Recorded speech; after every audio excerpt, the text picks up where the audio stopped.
Hey guys, how you doing today? I need to repot my little Cissus vine. This is the Adenopoda. This is the one that my friend Mary sent me. And you can see she's very, very pretty. She's got really soft leaves, kind of like the teddy bear vine. It's really soft. And then the back of the leaves are really red. See how red they are? Beautiful plant. And it has little tendrils and it likes to climb up stuff. It, it has a little flower down here starting, but they're very, very small and insignificant. I mean, you really can't see it. It's not even open yet, so really a very, very pretty little plant. This is a pedipodium.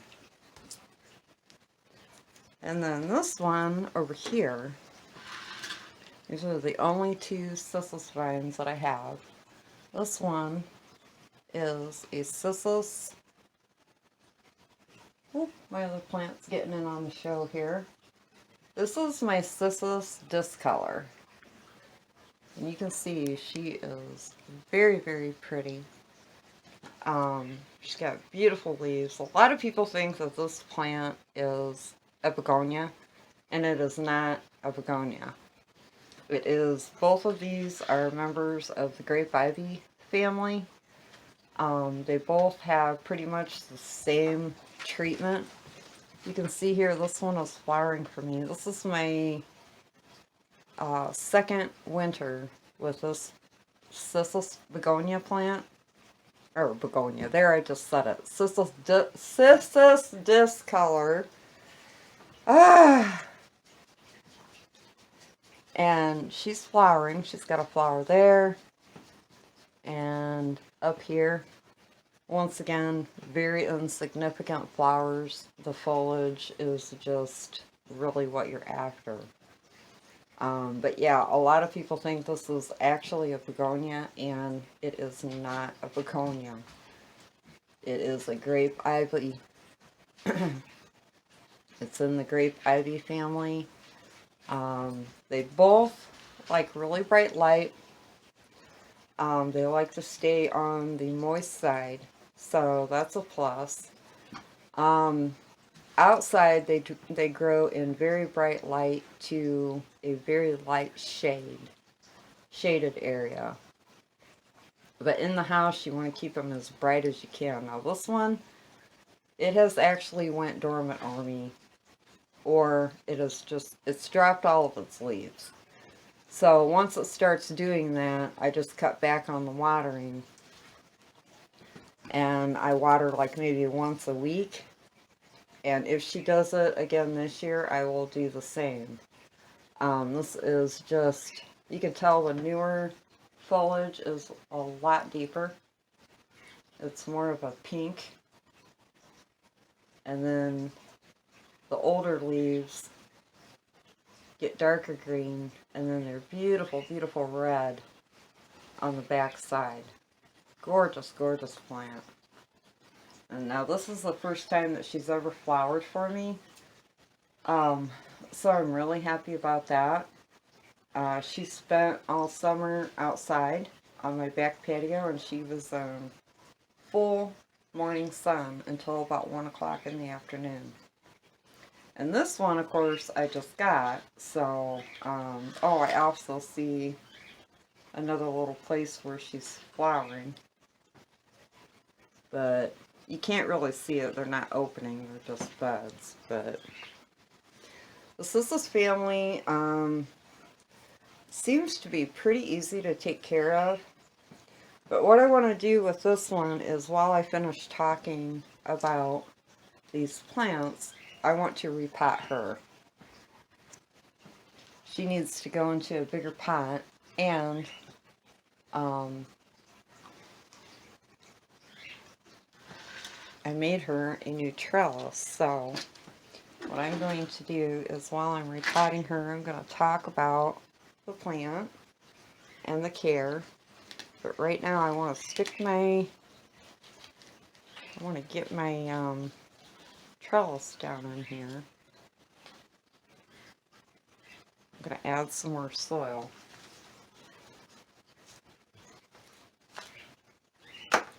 Now I have already fed her last week with worm compost, so I won't be doing it again. But all I want to do is, I just want to, now she's already started binding up and has tendrils growing around here. This branch isn't doing it yet, so I think what I'm going to do, so that I don't have to break the tendrils, because I really don't want to do that. I've only had her for a few weeks when my friend shipped her to me, and I don't want to disrupt her again, but I'm going to pull this one out, that stake out. Yeah, see, her tendrils are all wrapped around here. So what I'm going to do is just buddy this up to the trellis that I made. And I made this trellis pretty darn crooked. So I'm trying to fix that right now.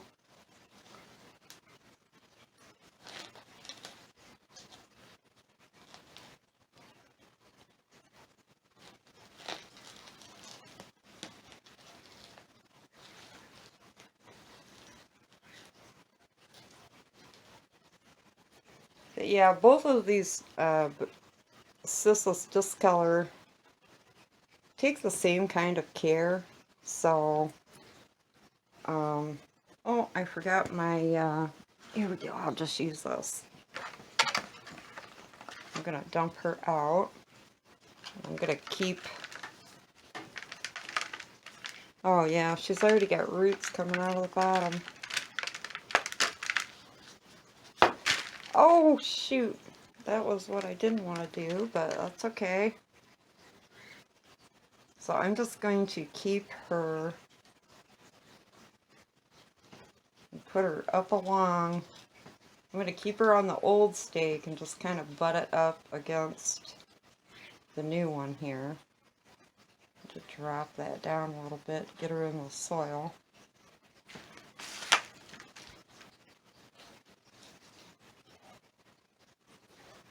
I was hoping all of her soil wasn't going to fall off, but it did. No biggie. She was just watered a couple days ago, so she won't stress out too much. And I'm just going to dump, this is all new soil, so I'm just going to dump it back in there. Because that also has all of her food in it, so I'm trying to get the stake I just made in there good. There, that looks good.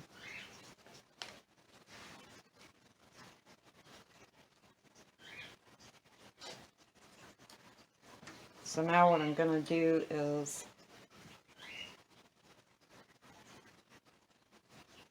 I'm just going to hook the first stake to the existing stake, because since I didn't want to break her tendrils off of that one. I should have got to this sooner, but I didn't. So much always going on. There, and that should work out just fine. And then this one, I'm just going to put her up along there.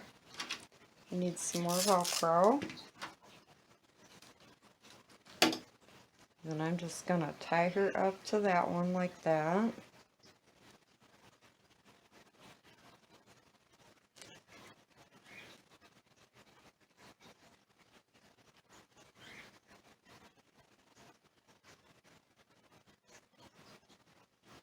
This plant is so soft. This is the one that my girlfriend Mary sent me. I think I'll kind of tuck that one back there. But, yeah, these plants, both of them, the Discolor and the you know, that is a very hard word to say. Adenopoda. Adenopoda? Sheesh. I'm going to add some more soil to her.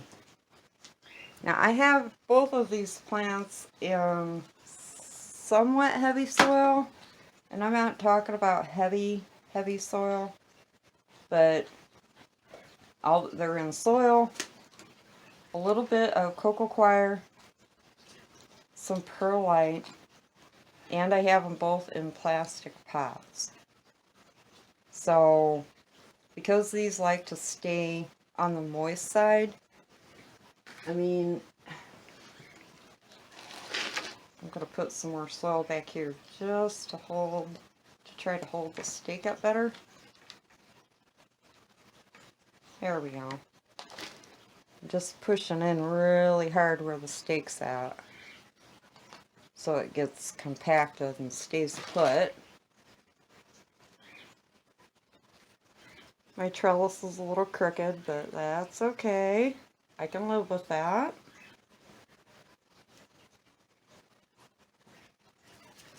I think I'm going to put another piece of Velcro just right there for her.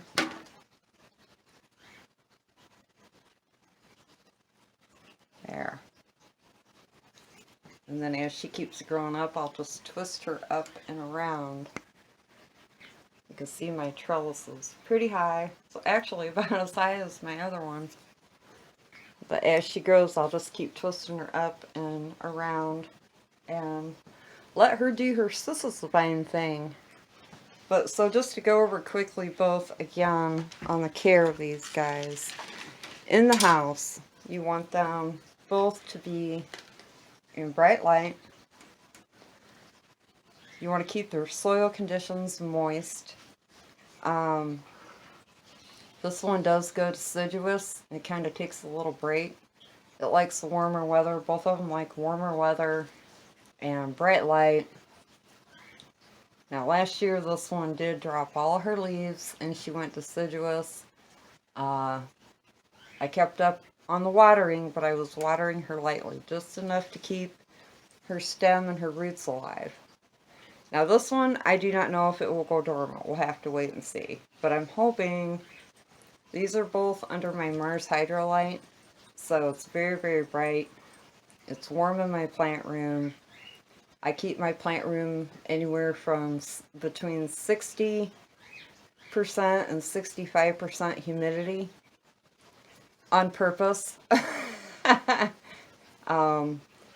had a little bit of issue with humidity here, but we've had a lot of rain and stuff, so we've been getting some pretty high humidity, which I have been struggling trying to keep out of my house.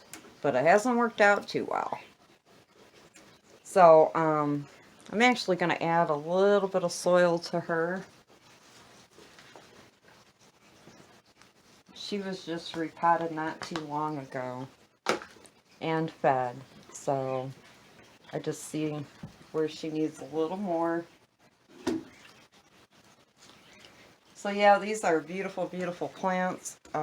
If you have a chance to get them, and if you like the family, and you have a really bright area in your home to grow them, they are a beautiful, beautiful plant, especially this one. As you can see, everybody thinks it's a begonia, and I can see why, but you know, it really isn't. It's a grapevine. And this one also is very good for getting Cissus, which is sugar crystals that build up on usually the back of the leaves.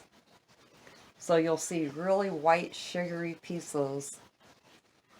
And you might look at it and say, oh my god, I've got spider mites, or you know, some kind of weird bug attacking my plant. With this plant, as with many others, it does get the sugar on the leaves. It produces a lot of sugar in some plants, and the only way for the plants to get rid of them, let me see if I can show you.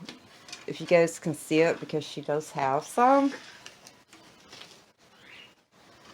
Turn her around. It's very prominent on the back of the leaves. Well, let me see where my camera's at. Let's see if we can get you guys to see. See the chrysalis? Oh, here, wait, here is a really good leaf. It's got a lot. Can you see all of the little white specks on the back of the plant? Well, oh, here we go. To see, first of all, scale does not look like this. It's quite a bit different, but if you take your finger and you touch it, it comes off very, very easily. And then if you pinch it, it's really hard, like a sugar crystal or a salt crystal.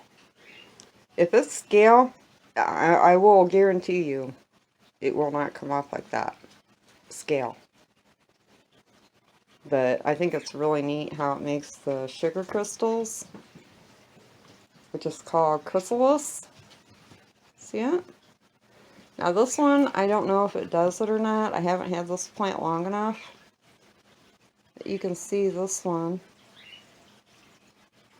I'm not seeing any on it, but the back of this plant is gorgeous. Beautiful, beautiful red and super fuzzy. You can see all the little hairs sticking up. See it? And they're real glimmery and shiny. And they're on the back of the plant too.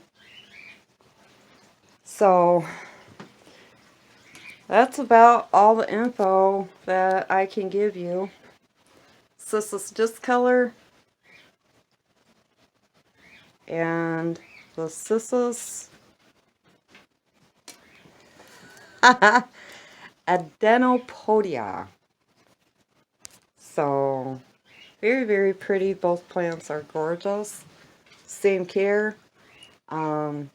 Humidity levels around 60 to 65, like your normal house humidity. I mean, I wouldn't get any crazier than that. Both very high light. This one for sure can go deciduous and die back, but will come back the following year. And this one, I did not read anything about that, but it could happen. I don't know.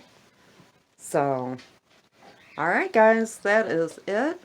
And I will talk to you later. I'm going to put them back where I'm going to keep them. I'm going to give her a drink, and then I will show you where they're going to be living. Okay guys, there they both are.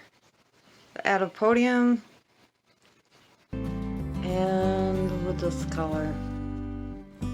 They are both, I'm not going to, of course, they are both in, that is a west window. And then my Mars Hydrolite is above them, getting very high light. So, I mean, this is where they have them. So, that one just needed to be repotted. So I am going to let you guys go, and I will talk to you later. Bye. Peace.